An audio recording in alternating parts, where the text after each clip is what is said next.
இலங்கையில் தற்போது வாகனங்களினுடைய விலை மீண்டும் அதிகரிக்கப் போவதாக செய்திகள் வெளியாகி இருக்கின்றது. வாகனங்களினுடைய விலை இப்போது குறைந்து கொண்டு வருகின்ற போது 2026ஆம் ஆண்டுக்கான பட்ஜெட்டில் உள்ளடக்கப்பட போவதாக கூறப்படுகின்ற ஒரு சில தகவல்களின் அடிப்படையில் 2026ஆம் ஆண்டு பட்ஜெட்டுக்கு பிற்பாடு வாகனங்களினுடைய விலை கணிசமான முறையில் அதிகரிக்கும் என்று எதிர்வு கூறியிருக்கின்றார் வாகன இறக்குமதியாளர்கள் சங்கத்தினுடைய புதிய தலைவர். வாகனங்களினுடைய விலை அதிகரிக்கப் போகின்றது என்றால் அது எவ்வளவு அதிகரிக்கப் போகின்றது, எப்படி அதிகரிக்கப் போகின்றது என்பது தொடர்பாகவே இந்த காணொளியில் மிக தெளிவாக அனைவருக்கும் புரியும்படி பார்க்க போகின்றோம். இந்த வீடியோ அனைவருக்கும் மிகவும் பயனுள்ளதாக இருக்க போவதால் என்னுடைய இந்த வீடியோவை ஸ்கிப் பண்ணி விடாமல் இதனை ஷேர் செய்வதன் மூலமாக அனைவருக்கும் இந்த செய்தியை கொண்டு சேருங்கள்.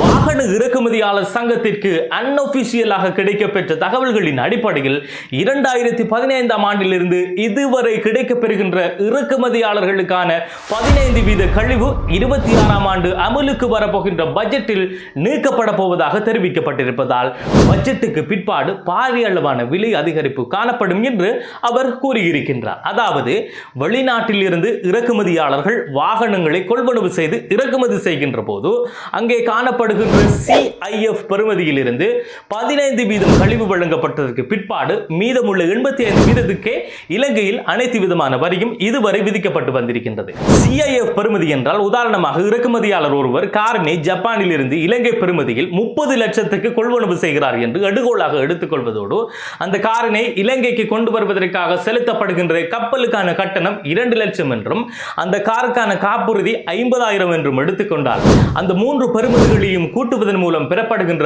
32,50,000 தான் CIF பெறுமதியாகும். இந்த பெறுமதியில் தான் 15% கழிக்கப்பட்டதற்கு பிறகு எஞ்சி 85%க்கு வரி விதிக்கப்பட்டு வந்திருக்கின்றது இதுவரை இலங்கையில். இந்த வரிதான் எதிர்வருகின்ற பட்ஜெட்டில் நீக்கப்பட போவதாக எதிர்பார்க்கப்படுகின்றது. இதுவரை உத்தியோகபூர்வமான தகவல்கள் எதுவும் கிடைக்கவில்லை என்ற போதிலும் அன்அபிஷியலாக கிடைக்கப்பட்ட தகவல்களின் அடிப்படையில் இது கூறப்படுகின்றது. இந்த 15% வாகனத்தினுடைய விலையில் எந்த அளவுக்கு செல்வாக்கு செலுத்தப் போகின்றது என்பதை தெளிவாக இந்த காணொளியில் நாம் இப்போது பார்க்க போகின்றோம். அதற்கு முதலில் ஆரம்பத்திலேயே பொறுப்பு துறப்பு ஒன்று செய்கின்றேன். இணையதளங்களில் காணப்படுகின்ற தகவல்களை வைத்து ஒரு உதாரணமாகத்தான் இந்த விலை கணிப்புகளை பார்க்க போகின்றோம். இணையத்தில் எனக்கு கிடைக்கப்பட்ட தகவல்கள் எது பிழையாக இருந்தால் என்னுடைய கணிப்பில் ஒரு சில மாற்றங்கள் வரும். ஆனால் 100% இல்லை என்றாலும் 95% சரியாக இருக்கும். ஆகவே தவறுகள் எதுவும் இருந்தால் அதனை மன்னித்துவிட்டு கடந்து செல்லவும். இப்போது நாம் விடயத்துக்கு வரலாம். ஏற்கனவே நாம் எடுகோளாக எடுத்தது போன்று 32,50,000 CIF பெறுமதியான 1000 cc பெட்ரோல் என்ஜின் கார் ஒன்றினை இறக்குமதியாளர் இறக்குமதி செய்கிறார் என்று எடுத்துக்கொண்டார் 32,50,000க்கு 15% கழிவு அரசாங்கம் இப்போது வழங்குவதை அடிப்படையாக வைத்து விலையினை பார்த்தால் 32,50,000க்கும் 15% கழிவு 4,87,500 ஆகும். இதனை 32,50,000 இருந்து கழித்தால் 27,62,500 ரூபாய் பெறப்படும். இந்த தொகைக்கே தான் இலங்கையில் காணப்படுகின்ற அனைத்து விதமான வரிகளும் விதிக்கப்படுகின்றது.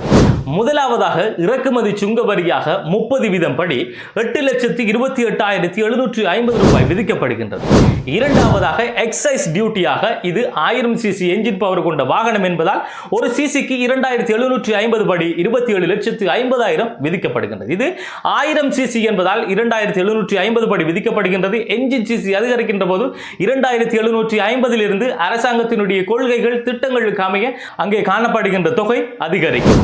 மூன்றாவதாக 18% வரி விதிக்கப்படும். இந்த 18% வரி எதற்கு விதிக்கப்படும் என்றால் ஏற்கனவே 15% கழிவு வழங்கப்பட்ட CIF பெறுமதியையும் சுங்க வரியையும் எக்ஸைஸ் வரியையும் கூட்டியதற்கு பிறகு வருகின்ற தொகைக்கு இந்த 18% வரி விதிக்கப்படும். அப்படி பார்த்தால் இது மூன்றையும் கூட்டிய போது பெறப்படுகின்ற தொகை 63,41,250 ரூபாயாகும். இந்த தொகைக்கு 18% வரி விதித்தால் 11,41,425 ரூபாய் வரும். இப்போது இந்த 18% வரி உட்பட காருக்கான மொத்த கிரயம் 74,82,675 ரூபாயாகும். இந்த தொகையில் தான் இறக்குமதியாளர்களுக்கான லாபத்தை கணிக்க வேண்டும்.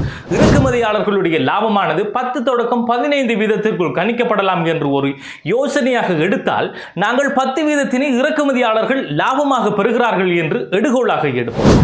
74,82,675க்கு 10% லாபம் சேர்த்தால் 82,30,942 ரூபாய் 50% தான் காருக்கான விற்பனையான விலையாகும்.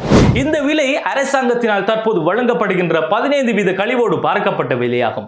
இப்போது இந்த 15% கழிவினை அரசாங்கம் எதிர்காலத்தில் வர இருக்கின்ற பட்ஜெட்டில் நீக்குமாக இருந்தால் இதே காரினுடைய விலையை இறக்குமதியாளர்களுக்கான 10% லாபத்தோடு பார்த்தால் 90,53,550 ரூபாய் வரும். அப்படி என்றால் இப்போது 15% கழிவோடு காணப்படுகின்ற விலைக்கும் இந்த 15% கழிவினை அரசாங்கம் நீக்கிவிட்டால் அதற்கு பிறகு வரை போகின்ற விலைக்கும் இடையே அன்னளவாக 8,23,000 ரூபாய் அதிகமாக காணப்படுகின்றது. இவ்வாறு அதிகமாக காணப்படுகின்ற விலையை போன்றே 2026ஆம் ஆண்டு பட்ஜெட்டுக்கு பிற்பாடு வாகனங்களினுடைய விலை அதிகரிக்கும் என்று இறக்குமதியாளர் சங்கத்தினுடைய புதிய தலைவர் எதிர்வு கூறியிருக்கிறார். இப்போது உங்கள் அனைவருக்கும் தெளிவாக புரிந்திருக்கும் என்று நினைக்கின்றேன். 30 லட்சம் கிரயமான ஒரு காரானது இலங்கைக்கு உள்ளே வந்ததற்கு பிற்பாடு 90 லட்சமாக எப்படி மாறுகின்றது என்பது தொடர்பாக நாங்கள் தெளிவாக பார்த்திருக்கின்றோம். இந்த வீடியோ அனைவருக்கும் புரியும்படி எளிதாக இருந்திருக்கும் என்ற நம்பிக்கையோடு இந்த காணொளியில் ஏதாவது தவறுகள் இருந்தால் அதனை மன்னித்து கடந்து செல்லுமாறு கூறிவிட்டு, மேலும் இது தொடர்பான புதிய தகவல்கள் கிடைக்க பெற்றால் அதனை நான் உடனுக்குடன் வழங்குவதற்கு தயாராக இருப்பதால் என்னுடைய இந்த Facebook பக்கத்தினை ஃபாலோ செய்வதன் மூலமாகவும் ஹசன் கேலரி என்கிற யூடியூப் தளத்தினை சப்ஸ்கிரைப் பண்ணுவதன் மூலமாகவும் புதிய தகவல்களை உடனுக்குடன் அறிந்து கொள்ள முடியும் என்பதை கூறிக்கொண்டு இந்த காணொளியில் இருந்து விடைபெறுவது அப்துல் லத்தீப் ஹசன் நிஸ்ஃபி.